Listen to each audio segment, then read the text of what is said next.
But as you know, we record all these sessions so that they can be uploaded to the website. So what's the weather like where everyone is? We've had rain here in Littlehampton, really sort of heavy rain, and it's cold today. So what's happened to summer? It's gone. Not a good day. Sunny here, Mike. So is it? yeah. Oh, they promised us what did they call it, an Indian summer, didn't they, for September? But I don't think we're going to get it. And we were spoilt, weren't we? We had the heat wave all the way sort of from April.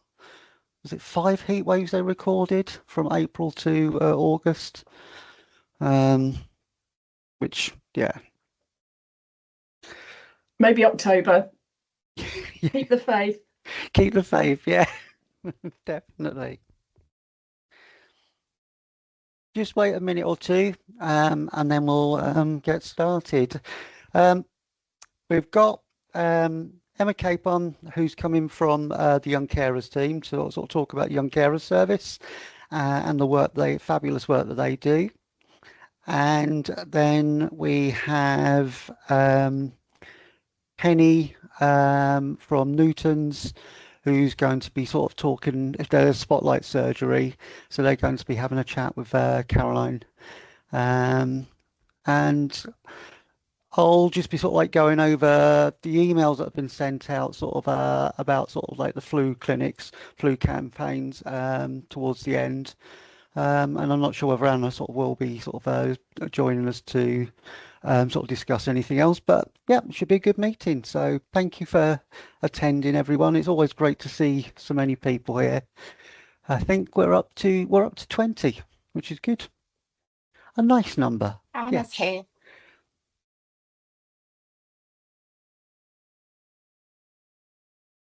Penny's here. That's good. Lovely. Hi, Penny.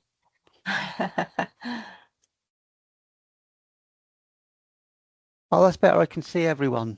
I had it on sort of like just a normal gallery, but I can see everyone on the larger sort of gallery now. Hi, Anna. You okay? Yeah, all good. Thanks, Mike. That's good. I'm just checking whether... Yes, Emma's here. I can see Emma. Hi, Emma. Seems to be a slight delay. Maybe it's sort of where I am in Littlehampton. It's the internet. We'll blame it on that. Okay. So again, thank you for everyone sort of for attending today. Emma, did you want me to bring up the PowerPoint presentation and then you'll tell me what slides to move on with?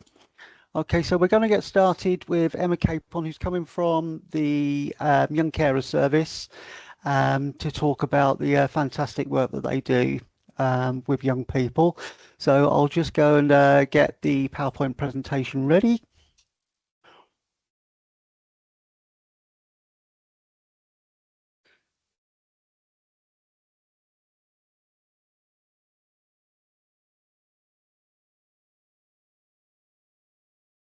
And can everyone see that? If someone can sort of tell me whether they can see that. Yep, I can see it. Brilliant.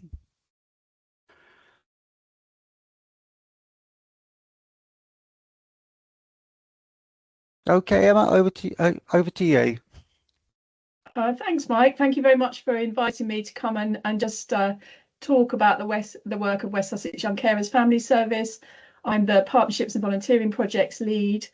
And if we could have the next slide, please, Mike. It will just show what this presentation is going to cover for you. Next point, please.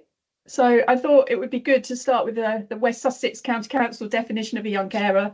It does vary across the country, so I want to make sure that we're all on the same page. I'll talk about the work that the team does, about the threshold for accessing a service, a little bit about young carers' voices, so what young carers in West Sussex are saying is important to them, the challenges that they face and the support they feel they need.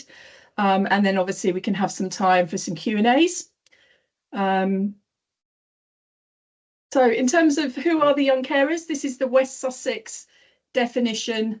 A young carer is a young person under the age of 18 whose life is affected by the care needs of another person who may have any disability or long-term illness. So it could be somebody who has a physical or learning disability, mental health problem, long-term chronic health condition, someone who misuses drugs or alcohol, or is elderly and frail.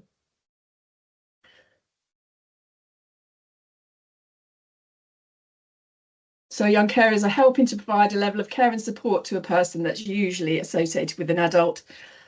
They usually live with that person, but not always. Sometimes if their parent has, for example, severe mental health illness, they might be living with a grandparent who might be elderly and frail. So that's the context for that.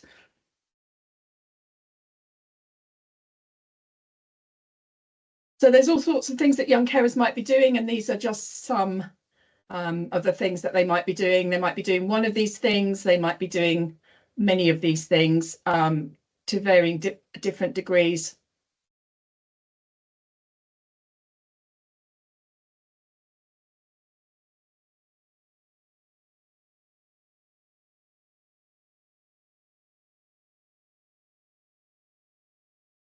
So I'm not going to talk through everybody's names, but we're quite a small team. We work county-wide, sorry.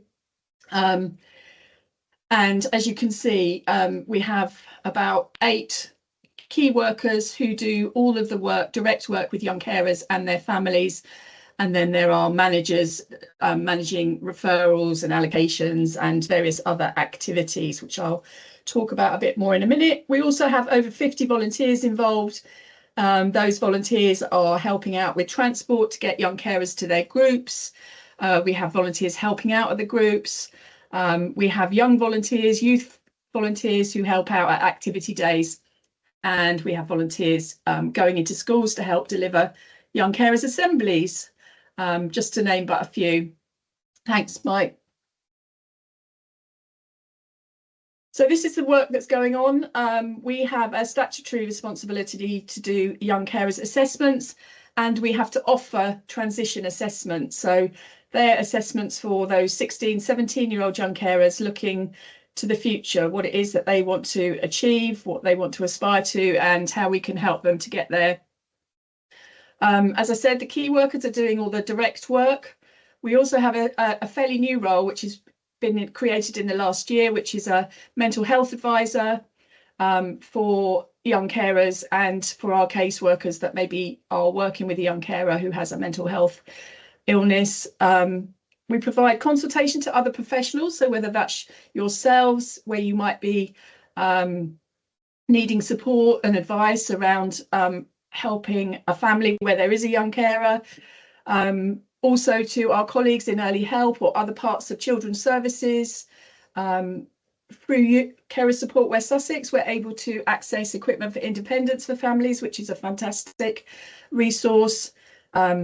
We have a short breaks fund, which is a fund where we could provide, for example, a bicycle or guitar lessons for a young person for a period of time, so that to ensure that they get some respite that maybe they're not able to access at the moment. And that's a one-off fund that can be accessed by our caseworkers. We provide counselling in schools and art and equine therapy through Your Space, which is a West Sussex-based counselling service. And we run regular groups and activity days. So we run activity days for 8 to 11-year-olds every half term and school holiday.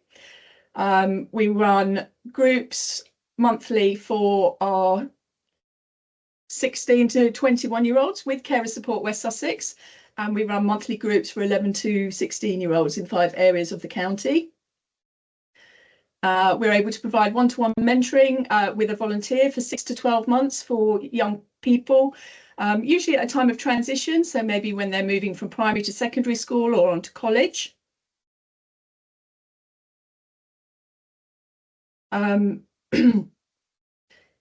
We're doing work with young carers, well, with schools around young carers, so doing training for school staff, running assemblies.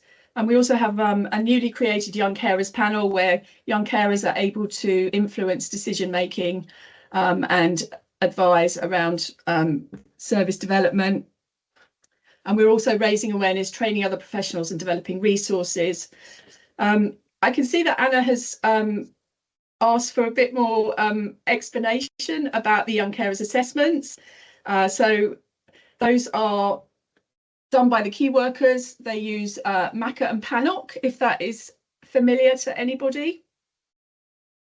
And they're a way of measuring the impact of a young carer's role and to help identify what they're actually doing and the impact that that's having on them. And on the basis of that, that's how the key workers plan the work and agree the work with the young person and the family that needs to happen. If it's helpful, I can send you through an example of an assessment and also of the MACA and PANOC. Yes, please. Okay, I shall do that afterwards. Next slide, please. So in order to be eligible for our service, the main criteria is that the young carer has to be under 18 and caring for an adult, or under 18 and caring for a sibling, or maybe they're doing both. In both of those criteria, it must be for a diagnosed disability or long-term illness. And if it's a sibling carer, that sibling carer must have significant caring responsibilities in relation to the cared for sibling. So, for example, they are regularly witnessing emergency medical interventions, witnessing traumatic events, or the young person might have a life-limiting condition. Sorry, I think I'm losing my voice. I volunteered at the Rugby World Cup at the weekend, and I was greeting, like, I think it was something like 60,000 people over 2 days. So sorry about that. So next slide, please, Mike. And then there's a third criteria which applies for applies to young carers with their mental health condition, where they need support. This is where the specialist mental health advisor comes in. So as I said, it's a new role, but they would have to meet one or both of the other criteria in order to be able to access the mental health advisor support. Next point, please, Mike.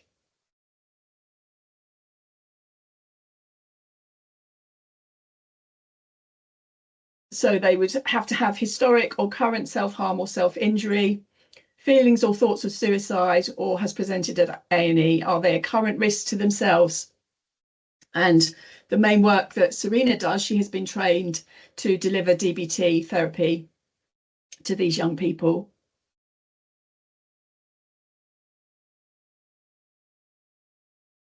So early in 2024, we held a big face-to-face engagement with about 80 young carers and also online to many more. And these are the things that they said, the main three challenges that they said they faced, which was managing their feelings of stress and worry,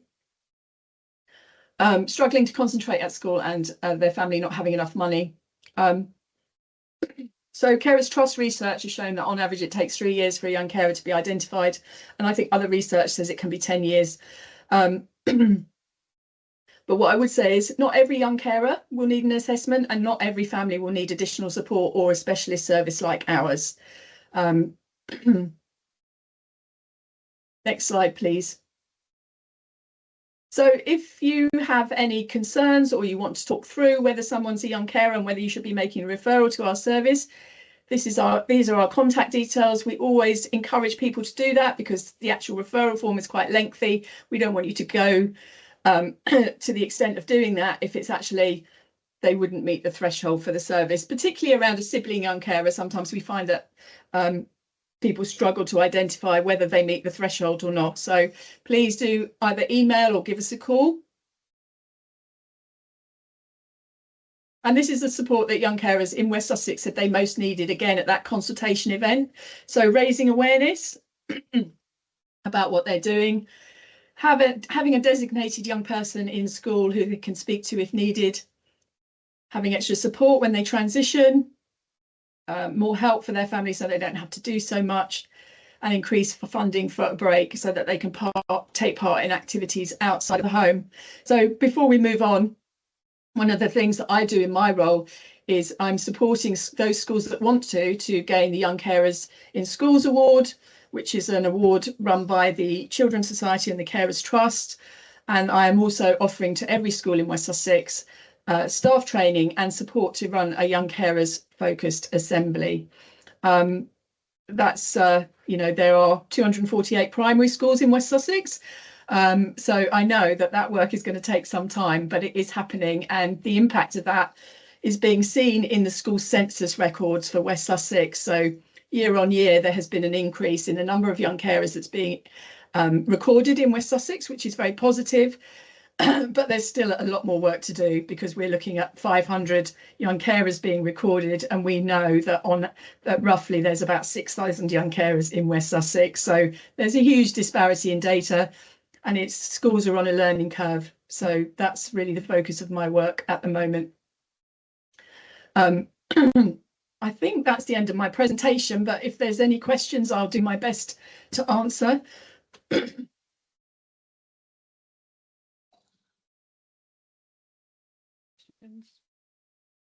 I'm just wondering, Emma, you've done some excellent work in schools, and obviously we've got our primary care settings with us today, and maybe it would be if you've got any thoughts on some of the things they could be looking out for in terms of young carers coming through the door, sitting in appointments with either the adult or the sibling, or just ways that perhaps our primary care partners could look and think young carers. I know a lot of them have done our care awareness training, which does incorporate some of that information, and we've got your posters that we make sure we send out. But I just wonder if you've got any thoughts or suggestions on some ways that our partners can think young carers and can kind of route them through to yourselves. Well, I think my first and this is probably already covered, Anna, because it's but would be to ask the question, is this person sitting in front of me, this adult, are they a parent or a guardian of a young person, and what is the impact of their ability to parent that young person or young people because of the nature of their illness or disability. Yeah, I guess so. It's you might have the unwell person in front of you, but it's just thinking wider than that. It's about, they're not just a person with disability. They also do have all of these other roles that they're fulfilling or trying to fulfill. So what impact is that having on any child in the family? I think that's from where all of the other work would spring, really. That's the main thing. It's that, yeah, just okay, Anna's here because of this, but what impact is that having on her family or her relationships or whatever? Hi, Emma. Lovely to listen to you today. It's very interesting of all the work that's done in West Sussex. I'm at Southgate, and we're finding it extremely difficult to identify our care. We know we have a lot of young carers on our books, but we don't know who they are. I have been in touch with your department with one of your colleagues, and the problem I think a lot of us outside of West Sussex County Council have, and schools, is the ability to get information on young carers. There's a lot of obvious safeguarding around the young carers and also information sharing.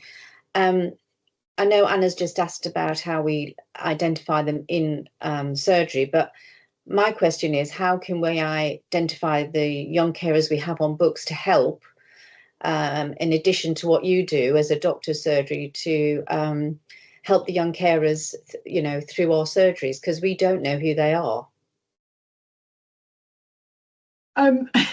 We often have discussions, and they always seem to go around in a circle, really, about schools. When schools had to start recording young carers in January 2023, we had schools contacting us and saying, "Can you tell us who our young carers are?"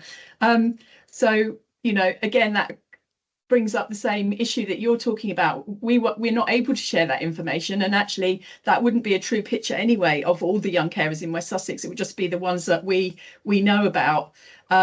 So I think there are conversations to be had going forwards about having some kind of information sharing agreement, that families sign up to say, yes, it's okay for schools, for young carers services and health professionals to share that information. But obviously it has to be done in a very contained and secure way with GDPR, etc.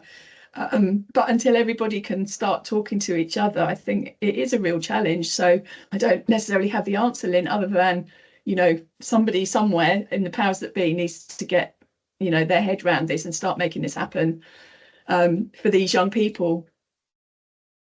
Yeah, because I think at the end of the day, we're all got the same goal. We want to help these people, but until we know who they are, and I think we've got something like nearly 12,000 patients. I have over 300 informal carers, and I found 2 young carers, and they're both in the same family, and it was just by chance. So I just feel very sad that we're letting our patients in our surgery, our young carers, down, that we can't recognise them and give them the help or maybe the support they need outside of the home. Yeah. Just from my point of view, that raises a couple of interesting points, I think, if you don't mind, everybody.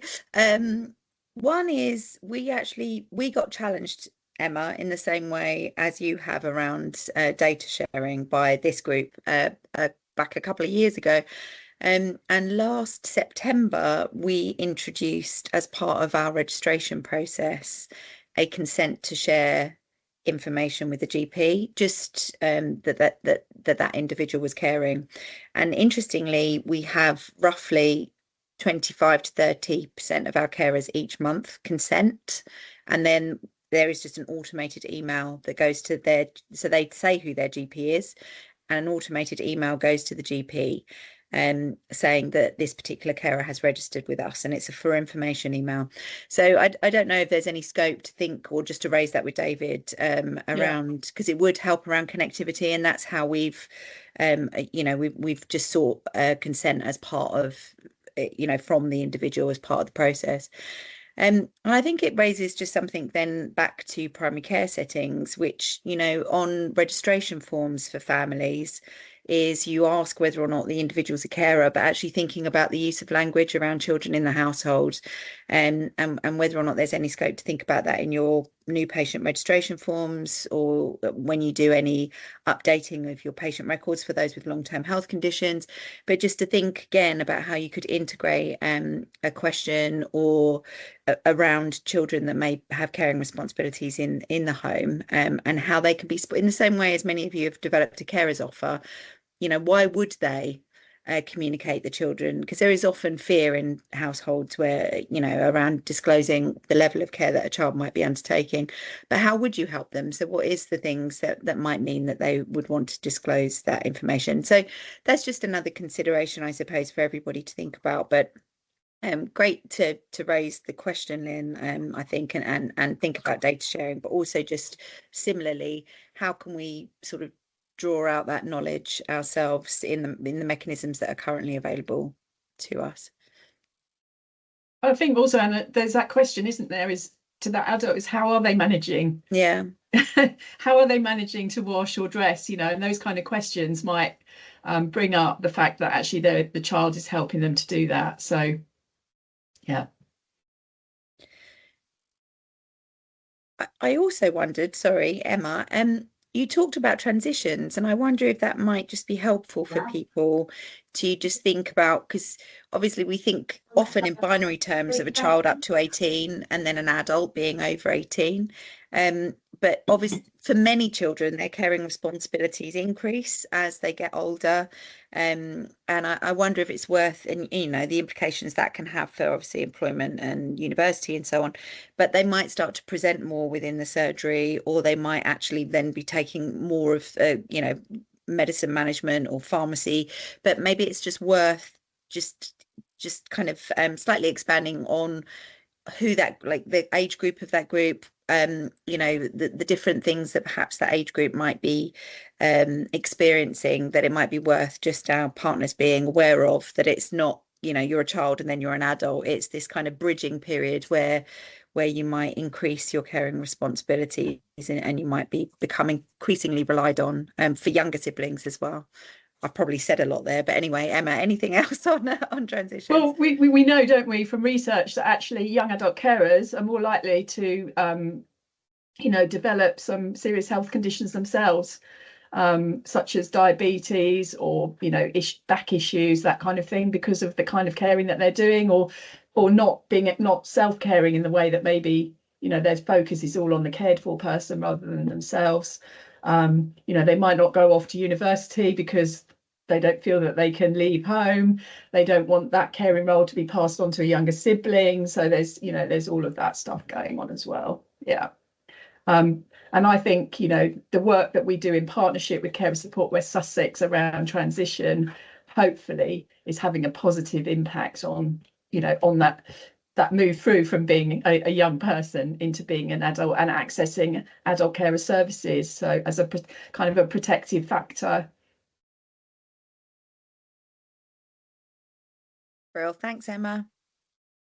Anyone else got any more questions or any more thoughts they'd like to add? So if I send the young carers assessment form and the Maca and Pannock to you, Mike, is that the best? Are you the best person? Yeah, that'd be Okay. good. Thank you. All right, I'll do that shortly. Emma, you may have mentioned in your presentation, but what age, I know it's under 18, but what age sort of do you start sort of working with young carers? Because I managed a young carer service in the Midlands, and we were working with children from the age of 5. Is that the same down here? Well, I know this sounds a bit odd, but if necessary, we would work with somebody who was pregnant before they'd actually given birth, if we knew that. So, it's kind of, we say 0 to 18. Wow. But, we do work with infant young carers. They're one of the biggest growing groups of young carers. So, I mean, that the 0 is a kind of unusual, but, it has been done where, that somebody is going to have a child and they already have an existing health condition or disability. So. Okay, thank you. Okay, Emma, well, thank you for your time. You're welcome to stay. But if you'd like to stay for the rest of the meeting, but no, we really appreciate you coming along today, and it's really helpful sort of like to have that information. Great. Thanks very much, everybody. Bye-bye. Thank you. Bye. Bye. So I'm going to be handing over to Caroline, who's going to be talking with Penny from Newton's. Is that correct? Yes. Penny Jenkins. Do you need Penny Jenkins. Do you need me to bring up the PowerPoint?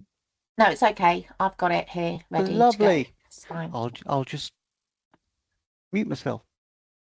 Thank you very much. And I actually can't see Penny. There you are, Penny. I found you. You're on the next page. Hello, Penny. Hi, Caroline. I'll just give you a little introduction. So Penny is actually the social prescriber. And this practice spotlight today is probably going to be a little bit different from other spotlights that we've had, given the fact that Penny brought all of this carer knowledge into her current role at Newton's. So they have some fabulous carer support going on, and Penny has kindly agreed to come along and give us a little run through of all the lovely carer support that they have going on at Newton Surgery. So Penny, welcome. Thank you. And so could you just give us a little bit of a background on what, I suppose, what kind of care education and support have you got going on at Newton's?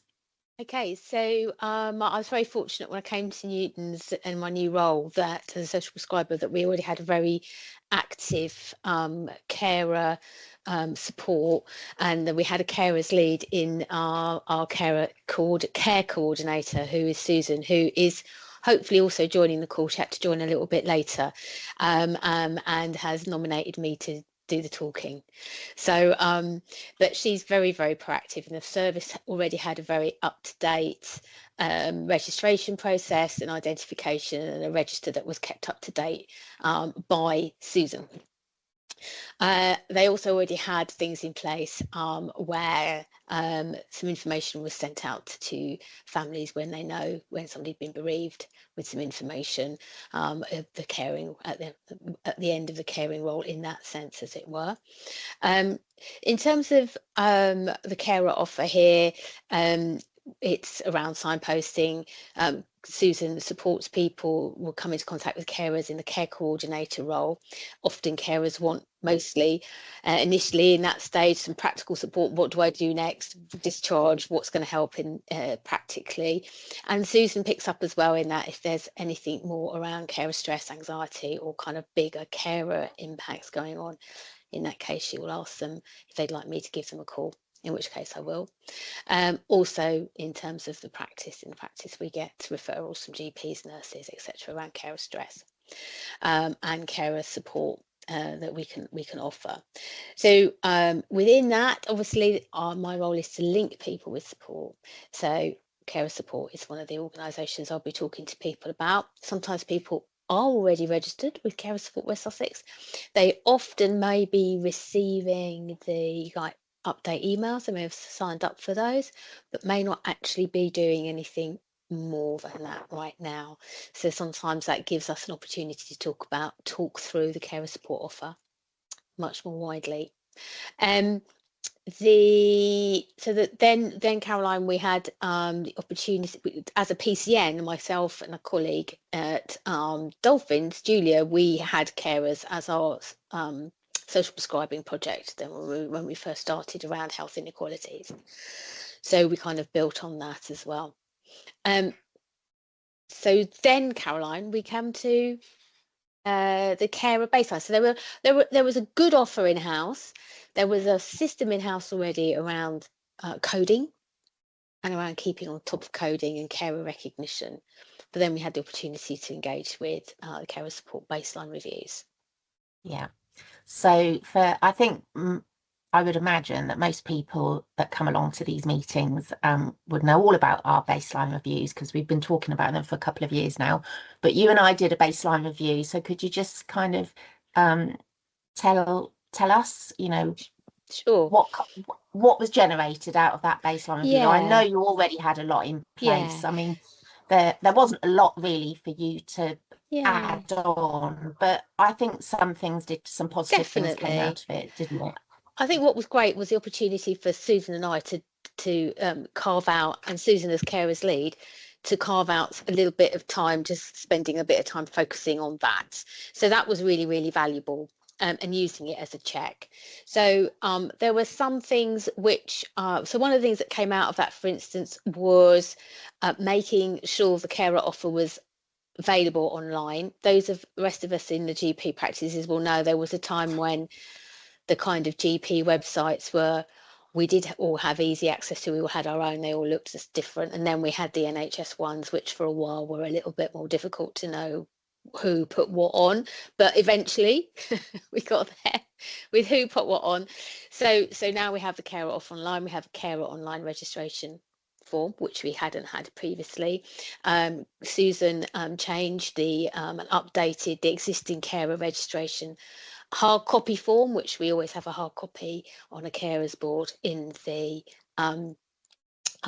the waiting room, so that reception and can signpost people directly right while they're in reception to register as a carer if needed, and or people can self-serve that way as well. So Susan tweaked the form for that, and that was a form that was used on the website, that was used to help us with that. The other things that supported us to do that was we kind of looked at how information was shared more generally. So we made sure we had a carers folder accessible to everybody in the practice around what's available on a shared drive, instead of perhaps relying on people storing bits and pieces here and there.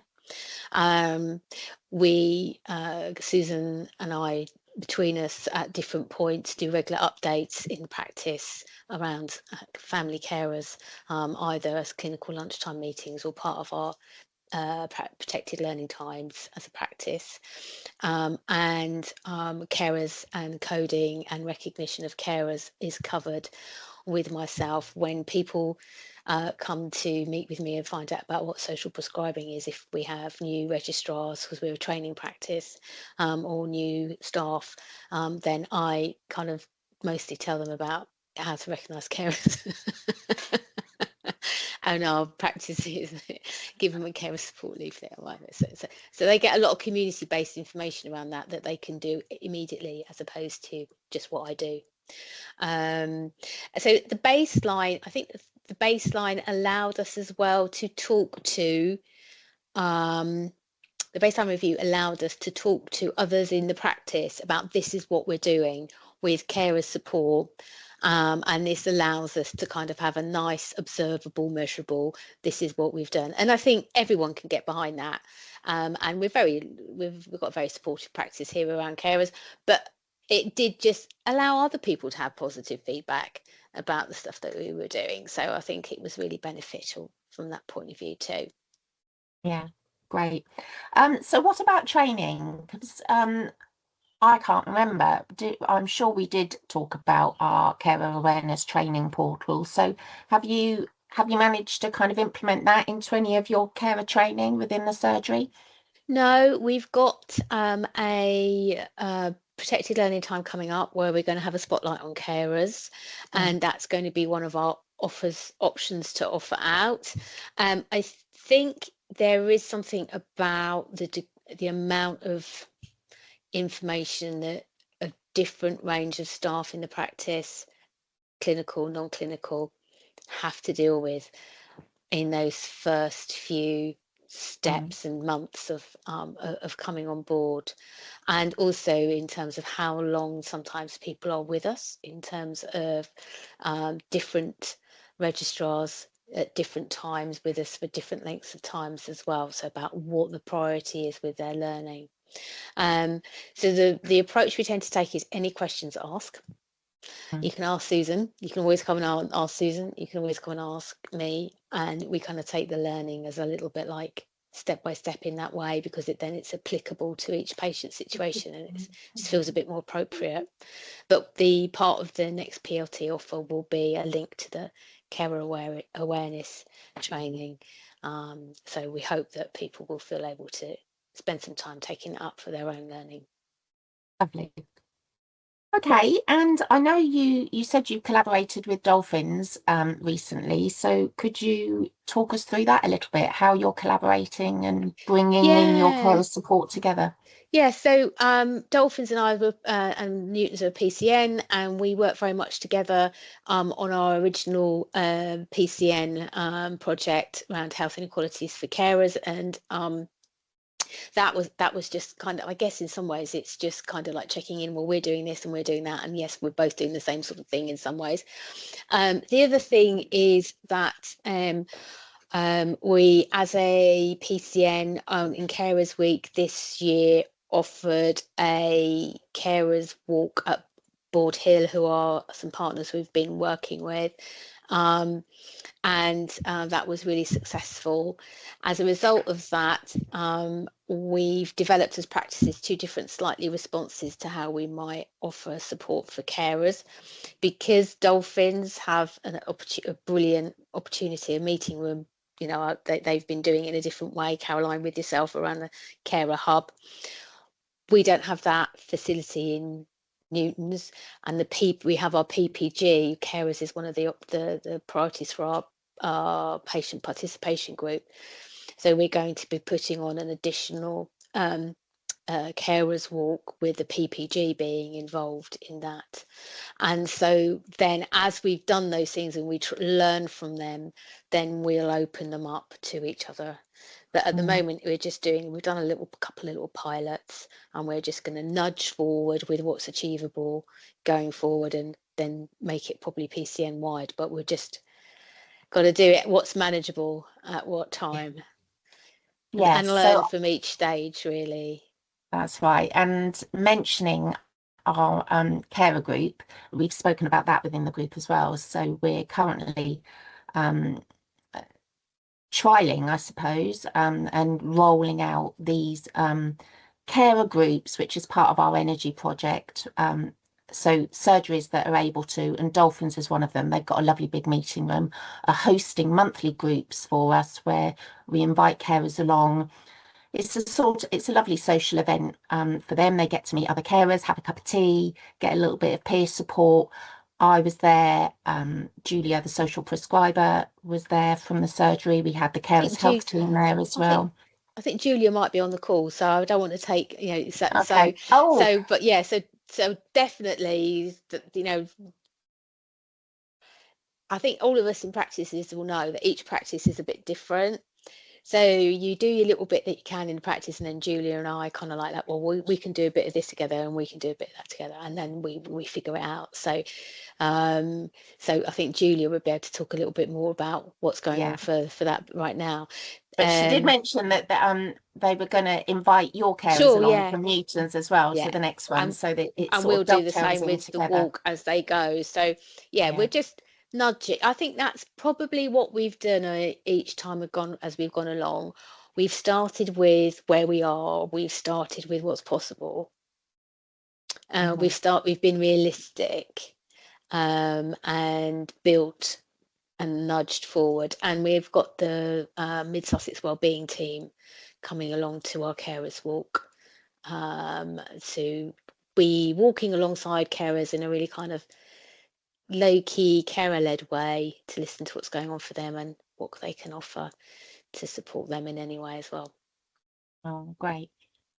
Okay, well, you sent me over a lovely slide, so we're just going to talk through this very quickly. Let me just share my screen. Okay, and here we go. So we've got a few slides here. If you could just very, in your own time, Penny, just talk us through these slides. Yeah. So I mean, it's all about the practice. I mean, the initial point is always about recognizing somebody in a caring role and how you offer that. But this doing the baseline review, Susan and I, we knew what our carers offer was, and the practice knew what the carers offer was, but the baseline review encouraged us to formalise that in some way and give that a little bit more thought, maybe crystallise it. So that's what we did, and that's the Newton's practice offer. We tried to keep language simple, and we tried to think about what would be beneficial for people. And although there's always so much information, we decided to have the sort of what we would call most essential one-stop carers organisations. It would be helpful that if a carer got in touch with one of those organisations, then that organisation would also put them in touch with all the other types of carers organisations according to their caring role that's appropriate. So that was what we did. We've got that hard copy, we've got it on the website, and we've got it on our shared drive, so all staff can access it. Yeah, and that's really useful, just having it laid out like this and just making it available for everyone within the surgery, because we hear a lot about, we say to carers, are you on the carers register at your GP surgery? And they'll say, well, I don't know. Quite often they'll say they don't know. And then they say, well, why, what benefit, what will I get out of that? What's the point of me going on the carers register? So when you've got an offer laid out like this so clearly, it just, you can share that information with those carers, and they know exactly what benefits they'll get. Yeah, and something that I add, because it's authentically from my own experience when I'm talking to carers about benefits, one of the things I use is the COVID example of that in COVID. Hopefully we'll never go there again, but carers were recognised as cohort number 6 for vaccinations, which was above the general population, and therefore the difficulty was that if people weren't coded or registered as a carer in their GP practice, how would they know? So that's something that I've say when I speak with carers, simply because that's just my own experience from those times. We weren't in a position to go to the GP to tell everybody go to your GP you're a carer to get your vaccine. So yeah, people kind of generally see that as a good idea, and really relevant to their health care. Great. Okay, so I'll move on to the next slide. So what's this, Penny? Oh, so these are Susan's amazing boards. So we never have enough walls in a GP surgery to put up everything we need to put up. But carers have a significant portion of the wall space in the reception area. You'll see that Susan has put up a really lovely massive thing saying carers down the side. And that was as a direct result of a awareness training that we did. This was before you developed your online one, that we did this in practice. And one of the feedbacks that one of the people said was, well, where's the carers board? Even though we were in the reception area, and that's where we were holding the training, and the carers board was there. So Susan has made this amazing big, this is where the carers board is. So the other thing that's interesting with that is you could measure, because you can see down the bottom, she's got lovely little hard copy leaflets in like a plastic sort of holder. And we notice when those have gone. It's hard with electrical information, digital information, to know what's been picked up. But when that has to be refilled, we know somebody's taken the leaflets, and we're like, oh, some more leaflets. And you can also see down there's at the bottom of there is Susan's hard copy registration form. So people can fill it out and just give it over to the reception. And then we have more detailed information in the middle slide of the kind of support that carer support can provide. There's other support there, and then we've also got a separate board around dementia support, because obviously that's a large proportion of a kind of caring role, and again, it's just around people may not want to register as carer, but it's how can they get the support that will be helping them in their caring role. So we've got a separate dementia board there too. Lovely, thank you. We go on to the next one. So what's all this?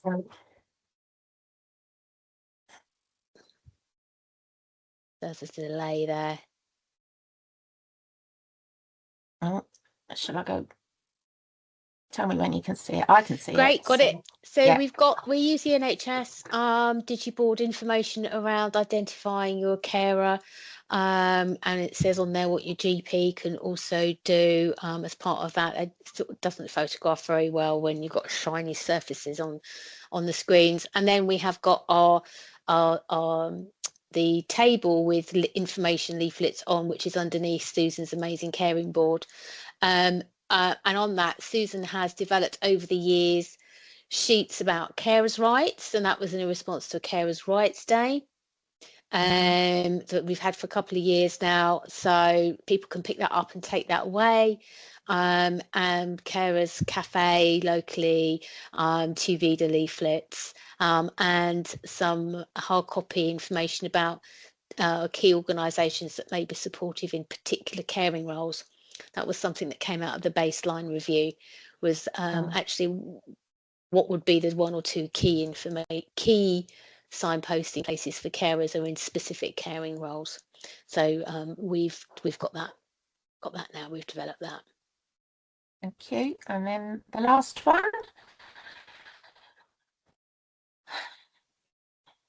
It's on its way. That's I all can right. see it.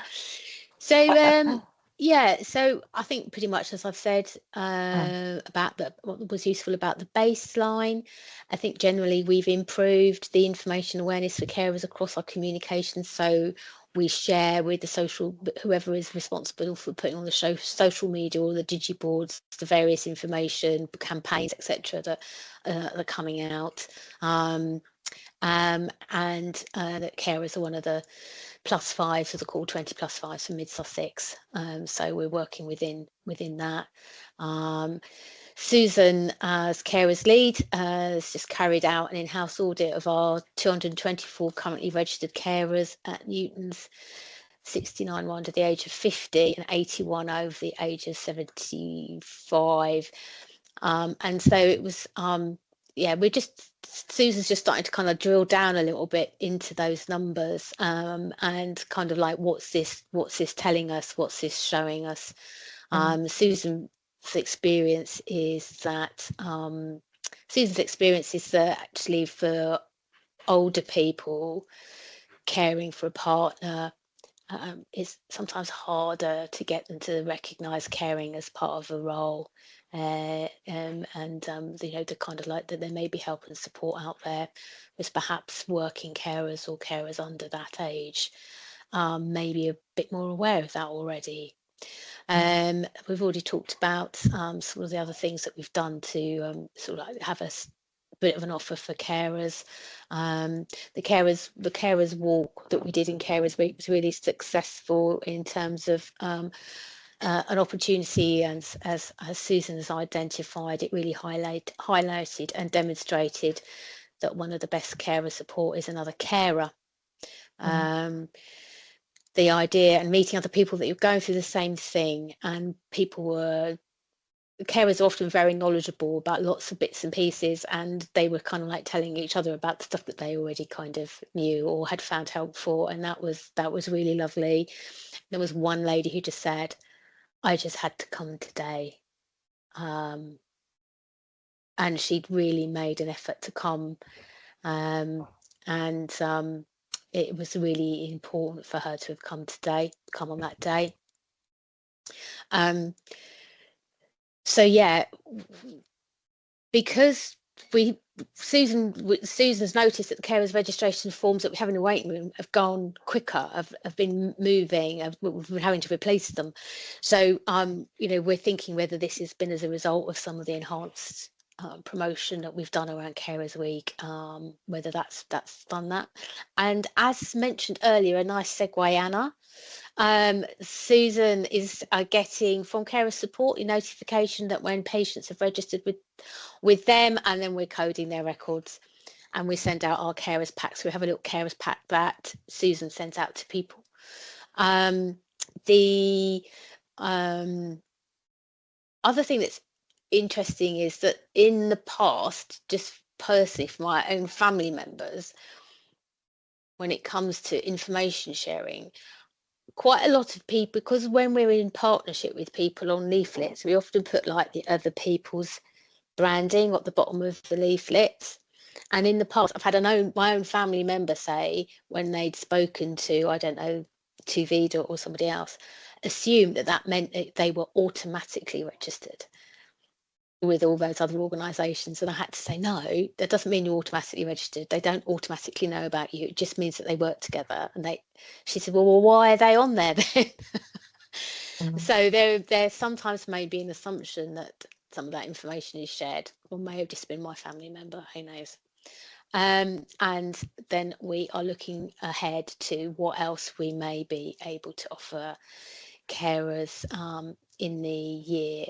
And one of the things that came out of the Carers Walk was soft information.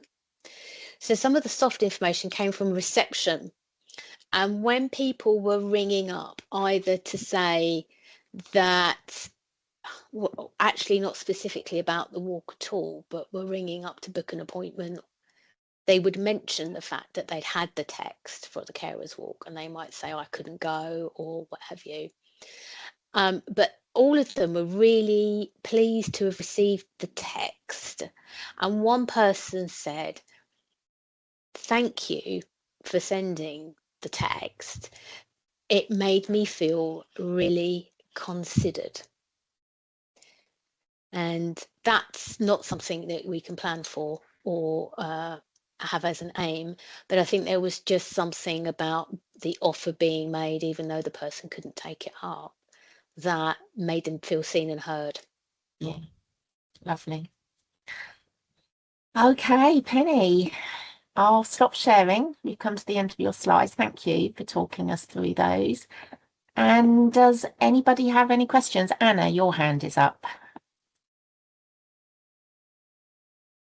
Of course, my hand is always up. I just wanted to, following on what Penny said, which was obviously really interesting and valuable, it did make me think. I just want to share my screen if I can find it. Hold a sec. I should have been prepared, but I'm not typically. Hold one sec. Where is it? Okay. When you did your analysis, Penny, of your cohort of carers, I think it's just useful for everyone to remember. This is actually from the census, and it looks at the carers. Can everybody, Caroline, because I can see you, can Yeah. you tell me, can you see? Yeah. So this is obviously not an accurate picture. This will be a massive underrepresentation, but it still shows that there's at least 8% of the West Sussex population who are who have unpaid caring responsibilities. But if you look at the kind of demographics there, I mean, you've got nearly 18,500 that are actually reporting they're not in good health themselves. So obviously they're going to be particularly relevant within the health community and thinking about their needs as well as a person they're caring for. Over 90,000 who are registered disabled. The breakdown of 60% being female and 40% being male. But then also, I mean, we know again, this is completely underrepresentative here. But if you look at the age group, you've got 27, so over a quarter of them are over 65. That's across the 8% population across the whole of West Sussex. Over a quarter of them are over 65, and another 38% are over 50. So together with quick maths, that means that 65% of them at the moment, those that are known via the census, are over 50. So I just thought I'd flag that really, just to remind everybody about how it relates. You know, if you think about your wider, not just your carers agenda, but if you think about the wider communities that you have a specific remit to support in your QOFs and, you know, and a lot of the targeted activity in the over 65s, for example, it's really useful to do as Penny has done and to look and analyze what is actually the different demographics in her carers register, but also to be aware that, you know, so many people as they do age often get into co-caring roles, and there will be, you know, and as people become frail and elderly, there will be a growing number of carers in your patient community, and how that can relate or how you can engage with them or support them through the other areas of work that you'll already be delivering as a surgery. So just Penny's fantastic presentation made me think just about that consideration, and to just hand that over to everyone as a bit of a mental note when you're going through all of your annual health checks, for example, which are for over 65s. Well, 25% of your over 65s are also carers. So you know, thinking about those conversations within those health checks, thinking about those opportunities to identify and support carers, and many of them won't even realise that they're starting to co-care as they're developing their own health needs themselves, and that's fine. They might not need extra support, but it's having the conversation and having the awareness, and being ready with the information as those needs might increase over time.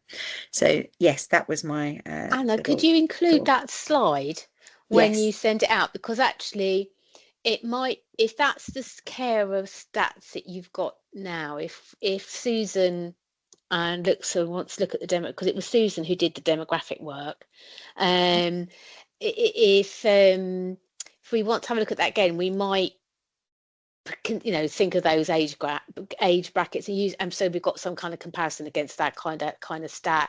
But it's interesting that 65 plus, I mean, it's 65 plus is like a massive age. It's like it's like surely at 80 you deserve your own category. I don't know. Probably, in fairness, that was it's just like 65 plus, I'm sure. Or maybe I'm just getting nearer to 65 and I don't want to be slugged in with like everybody for the next 30 years. I never remember the older people projects I used to work on being 50 plus, and the amount of people that are just offended that they're put in the older people's brackets. I'm not really offended. I'm not quite at 65 plus yet, but I kind of feel like actually representing that like 80 plus group a bit more, because actually that also brings kind of heaps of other stuff with it for them. But 100%, if you should could share the slide with, that was just too many S's in there, could share the slide with us, then that's really helpful to maybe I'll tell you use what I'll for do, future. because that was actually pulled together by one of my colleagues, but you on the Office for National Statistics, you can draw down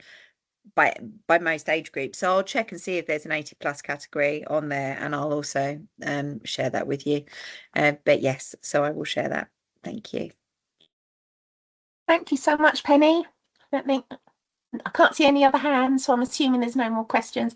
Thank you so much, Penny, for your time and that lovely presentation. I really appreciate it. Thanks. No, that was wonderful, Penny. You're a natural at presenting, so you can come do our presentations anytime. We'll hire you. So yeah, how do I top that really? How do I Mike, top that? actually, can I just jump in before Of course. So Julia Hunt, I'm just looking at you, and hi Julia.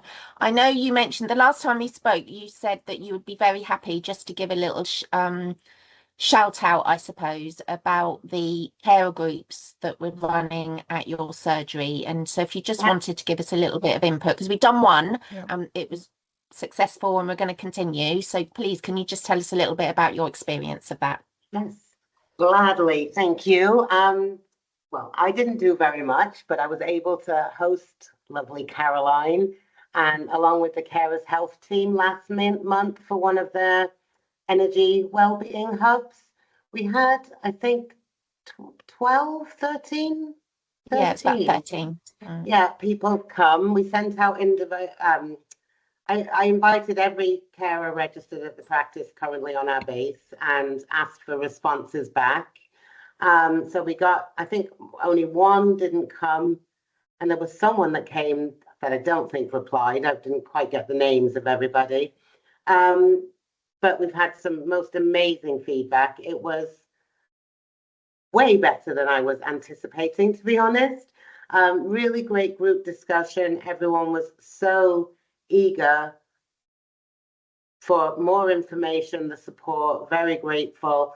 I think we all learned something. I even learned something from the Carers Health team that I wasn't aware of as well. So just a really great opportunity to provide. It was an hour and a half, I think the perfect amount of time, the perfect amount of information. People felt really supported, felt like there was, I think part of it, what people said is, oh, there is some help for me out there.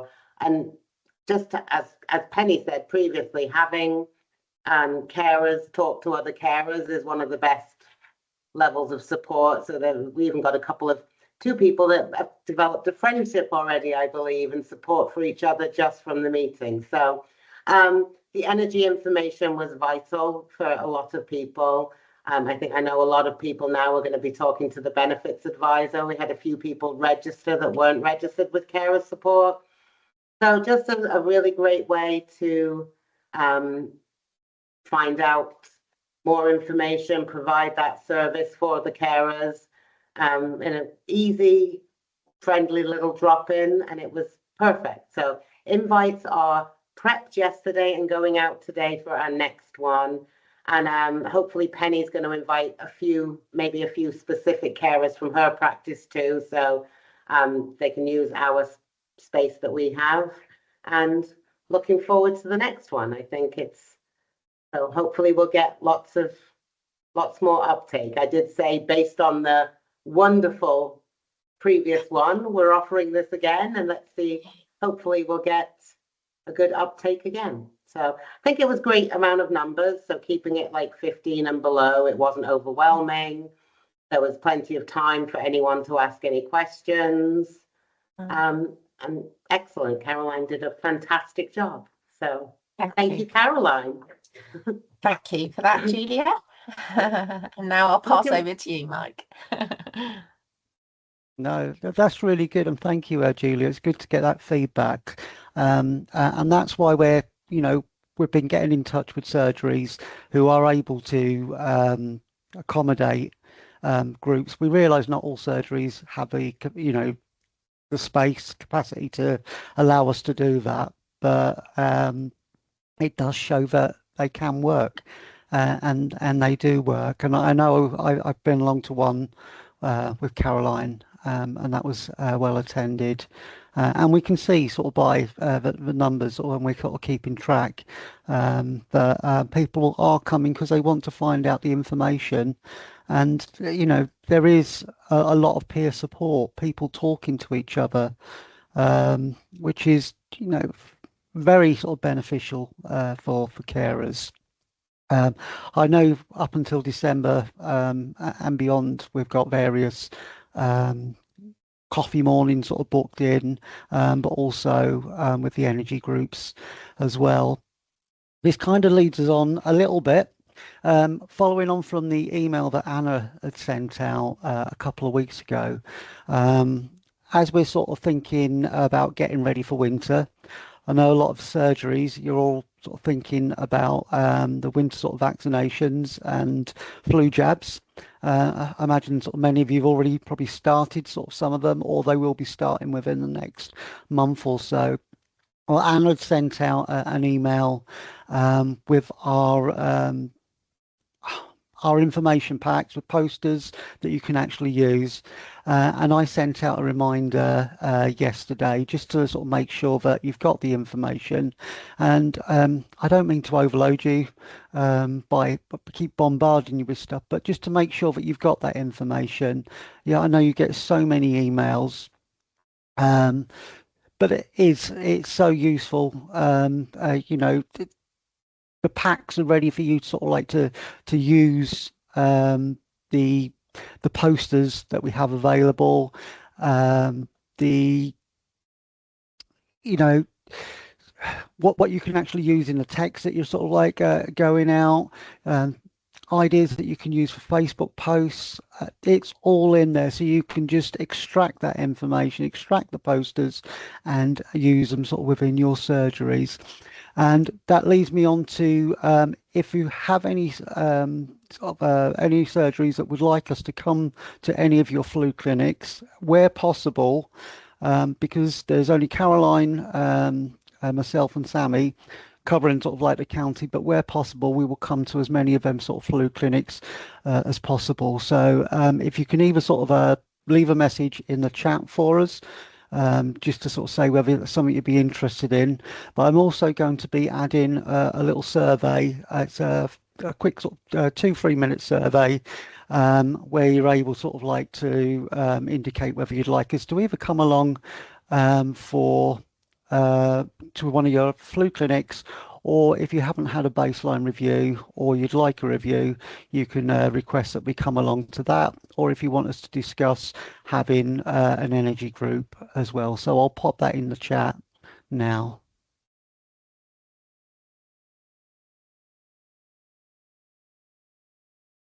And let's hope it works.